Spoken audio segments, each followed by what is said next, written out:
ईश्वर या ज्ञान YouTube channel पे कोटि कोटि प्रणाम। स्वागत है दर्शकगण को। आज से महापुराण में वर्णित मैं भस्म की महिमा और उत्तम फल को कथा को आप समक्ष बताने जा रहे हैं। ध्यानपूर्वक आप सब लोग सुनने की कृपा करेंगे। श्रुति जी बोले, संपूर्ण मंगल को देने वाली भस्म दो प्रकार की होती है। एक महाभस्म, दूसरे शवल्य भस्म। महाभस्म नाना प्रकार की होती है और जो स्रोत स्मार्थ और लौकिक भेद से वह भस्म तीन प्रकार के होते हैं तथा शवलभ संज्ञक भस्म भी बहुत प्रकार से कही गई है। इसमें श्रौत और स्मार्थ भस्म तो द्विजनों के लिए है और लौकिक भस्म दूसरों के लिए है। द्विजनों को मंत्र द्वारा भस्म धारण करना चाहिए। भस्म को ऐसे वैसे नहीं धारण करना चाहिए, उसे मंत्र जप उपरांत ही धारण करना चाहिए। दूसरों को बिना मंत्र के धारण करना कहा गया है। गोबर से सनी हुई भस्म को अग्नेय कहते हैं। अगर भस्म न मिले तो हमें गोबर से सने हुई भस्म को अग्नेय कहते हैं और इसमें भी त्रिपुंड किया जाता है। जैसे त्रिपुंड जो कहते हैं वो, अगर तुलसी का जड़ का मिट्टी जो है जड़ से थोड़ा सा लेकर के भी आप त्रिपुंड बना लेते हैं तो वो भी आपके लिए जय जयकार है। और विद्वानों को अग्निहोत्र से उत्पन्न हुई भस्म को धारण करना चाहिए। जैसे हम लोग होम जप ये सब पूजन उपरांत समाप्ति के पश्चात, पूजन समाप्ति के बाद होम जप करते हैं, उसमें जो भस्म निकलते हैं वो भस्म का हमें उपयोग करना चाहिए। तो सर्वोत्तम भस्म वही हुआ। अगर नहीं मिले तो तुलसी का जड़ से का मिट्टी थोड़ा सा लेकर टीका भी लगा लेना चाहिए। अगर त्रिपुंड लगाने वाले व्यक्ति है तो त्रिपुंड भी उस मिट्टी से हम कर सकते हैं। जगत जननी मैया की कृपा उसमें परिपूर्ण रूप से प्राप्त हो जाती है। और शिव और विष्णु से युक्त होने के कारण उस परम उमा लक्ष्मी और से वह नित्य प्रसन्न रहते हैं। जो लोग त्रिपुंड लगाते हैं, टिक्का लगाते हैं, उनसे जो है सब देवी देवताओं जो है प्रसन्न होते हैं। उमा मैया, माता पार्वती, लक्ष्मी मैया और देवता भी बहुत प्रसन्न हो जाते हैं। जो रुद्राक्ष धारण करते हैं, जो शिव का नाम लेते हैं, पूजन आदमी लगे रहते हैं, वैसे व्यक्ति से जो है माता लक्ष्मी, माता पार्वती, माता सरस्वती, अन्य सभी देवी देवता जो है प्रफुल्लित, बहुत खुश रहते हैं, बहुत आनंदित रहते हैं। जब देवी देवता आनंदित होते हैं तो हमें आप भी उनकी आशीर्वाद कृपया विश्वास प्राप्ति होती है, भक्ति प्राप्ति होती है। हाँ, इसलिए हमें त्रिपुंड को अवश्य हमें आप धारण करना चाहिए। और ब्राह्मण, क्षत्रिय, वैश्य, शूद्र, शंकर वर्ण तथा अप्रमभस से भी उत्पन्न ने त्रिपुंड द्वारा भस्म और उद्धूलन धारण किया है। जो भस्म और त्रिपुंड को श्रद्धा सहित नहीं धारण करता है वो वर्णस्वामी नहीं है, उसका कोई वैल्यू नहीं है। जो भस्म का धारण नहीं करते हैं, जो त्रिपुंड का धारण नहीं करते हैं, वैसे का कोई अथी नहीं है।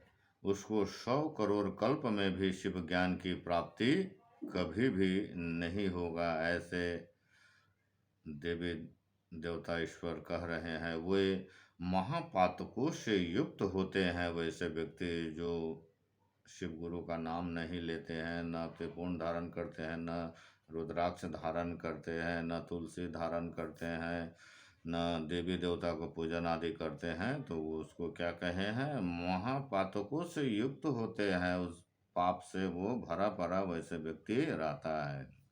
वैसे को अच्छा चीज़ कभी अच्छा नहीं लगता है। दूसरे के बात कभी पाठक को अच्छा नहीं लगता है। जो सच्चा व्यक्ति जो बात बताते हैं उनका बात सुनने में उनको खराब लगता है, इसीलिए वो आपसे दूर भागता है।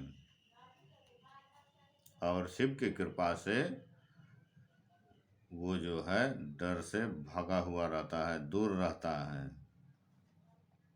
वैसे दुष्ट व्यक्ति जो है शुद्ध व्यक्तियों के साथ कभी सटना नहीं चाहेगा, दूर भागेगा ही वो। जैसे पुलिस को देख के चोर स्पीड में दौड़ मारते हैं, उसी प्रकार उदाहरण स्वरूप आपको बता रहे हैं। और उनके 100 करोड़ कल्प में भी शिव ज्ञान नहीं वैसे को प्राप्त होता है। वो महापातकों से युक्त होते हैं, परिपूर्ण होते हैं, ऐसे शास्त्र का निर्णय है। ये भी शास्त्र का निर्णय है।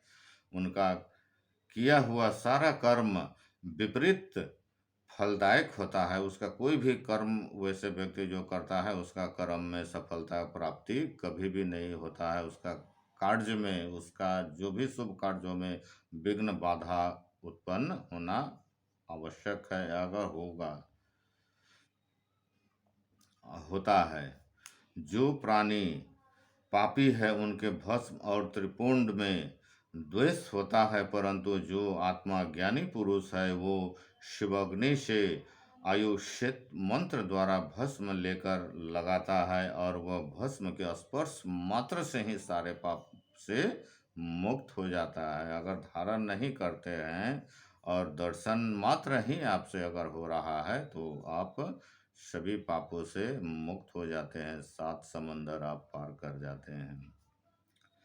और भस्म के स्पर्श मात्र से ही पापों से वो व्यक्ति छूट जाता है। जो तीनों संध्याओं में श्वेत भस्म से त्रिपुंड लगाता है वह सब पापों से छूटकर शिव जी के साथ आनंदित होता है। जो पापी व्यक्ति है अगर वो श्वेत भस्म जो अगर त्रिपुंड लगाते हैं तो वो जो है सब पापों से छूट जाते हैं, शिव के साथ जो है वो आनंदित प्राप्त हो जाते हैं। यदि भस्म से स्नान न किया हो तो सरसक्षर का जप करे और भस्म का त्रिपुंड धारण कर ही विधि पूर्वक जप करे। त्रिपुंड धारण करके ही ओम मंत्र का जप और ओम नमः शिवाय का मंत्र हमें आपको जपना चाहिए। वो व्यक्ति जो है निर्दयी, अधम या सब पापों से पूर्ण भी हो, वासना युक्त, मूर्ख या पतित जैसा भी हो, विभूति धारण करने वाला जिस देश में निवास करता है वहाँ सभी तीर्थों और यज्ञों का निवास होता है, ऐसे कहे गए हैं। बहुत महान महत्व बताए गए हैं। अधिक क्या कहें, विद्वानों को सदैव भस्म धारण, लिंग का पूजन और षडाक्षर मंत्र का जप करना अत्यंत आवश्यक है। मैंने तो क्या, ब्राह्मण, विष्णु, रुद्र, मुनि और देवताओं भी भस्म धारण के महत्व को कहने में असमर्थ है, वो भी असमर्थ है। इतनी बड़ी फल बताया गया है, चमत्कारी फल है, ये उत्कृष्ट फल है, इसलिए अवश्य धारण करें। भस्मधारी को ताड़ देना पाप है। मनस्तत्व के इस मंत्र से मंत्रित भस्म को धारण करना चाहिए। ब्राह्मण, क्षत्रिय और भक्तिमान पुरुष यह कहकर अपने अंगों में भस्म लगावे तथा त्र्यंबक मंत्र से, वैश्य और पंचाक्षर मंत्र से शूद्र लगावे, और अन्य विधवा स्त्रियों में भी क्षुद्र की तरह विधि कही गई है। अघोर मंत्र से, मनवानी और यति प्रणव मंत्र से त्रिपुंड आदि का धारण अवश्य करे। जो वर्णाश्रम को पार कर चुके हैं वह शिव मंत्र से तथा शिव योगी ईशान मंत्र से भस्म को धारण करे। किसी भी वर्ण को भस्म का त्याग नहीं करना चाहिए, ऐसे शिव जी की आज्ञा है। भस्म और त्रिपुंडधारी सभी पातकों से मुक्त हो जाते हैं और भस्म का धारण करने वाला विशेषकर स्त्रीय हत्या, गौ हत्या, वीर हत्या, अश्व हत्या से छूट जाते हैं। इसमें कोई संदेह नहीं है, कोई डाउट नहीं है। त्रिभुवन धारण करने वाले अपने से पहले हुए सहस्त्रों और होने वाले सहस्त्रों वंशधरों को तार देते हैं। संपूर्ण उपनिषदों के सार को बार बार अवलोकन कर यही निर्णय लिया गया है कि त्रिपुंड धारण करने वाले सर्वश्रेष्ठ व्यक्ति है, सर्वश्रेष्ठ है। सब तीर्थों में जो पुण्य और फल वह भस्म से स्नान करने वाले मनुष्य को प्राप्त हो जाता है। भस्म स्नान परम तीर्थ है, परम तीर्थ है। भस्म स्नान दिन दिन गंगा का स्नान है। भस्म रूपी साक्षात शिव जी हैं तथा भस्म त्रिलोकी को पवित्र करने वाली है। भस्म स्नान के समान कोई भी स्नान नहीं है। ध्यान, दान और जप नहीं है तो नित्य त्रिपुंड धारण करता है वह मुक्ति भुक्ति को पाने वाला सच्चा शिव भक्त है। जिसके अंग में रुद्राक्ष और त्रिपुंड नहीं है उसका जन्म इस धरती पर व्यर्थ है, व्यर्थ है। त्रिपुंड में 3 रेखाएं होती है। भौहों के मध्य से प्रारंभ कर जहाँ तक भौहों का अंत हो जाते हैं, प्रमाण वाला त्रिपुंड धारण अवश्य करें। मध्यमा और अनामिका से मध्य में प्रतिलोम से अंगुष्ठ द्वारा की हुई रेखा त्रिपुंड कहलाती है। 3 अंगुलियों के मध्य से यत्नपूर्वक भस्म को भक्तिपूर्वक त्रिपुंड धारण करे तो भक्ति मुक्ति दायक हो जाते हैं। हम आज शिव महापुराण में भस्म का महत्व, महत्तम रहस्य को आप सबको बताए हैं। आप दर्शकगण से नम्र निवेदन है कि इस चैनल ईश्वरीय चैनल को सब्सक्राइब अवश्य करें, लाइक करें, शेयर करें और हमारे सनातनी धर्म को सनातनी धर्म में शिव महापुराण में वर्णित ज्ञान को जन जन तक पहुंचाने की आप सबकी भी कृपया और दायित्व बनती है। इसीलिए इसे सब्सक्राइब अवश्य किया जाए और प्रचार प्रसार जन जन तक किया जाए ताकि सब लोग की, सभी जन जन की मुक्ति हो, सब लोग जगत में आनंदित जीवन व्यतीत करें। यही ईश्वर से हमारा आप सबके लिए विनती है।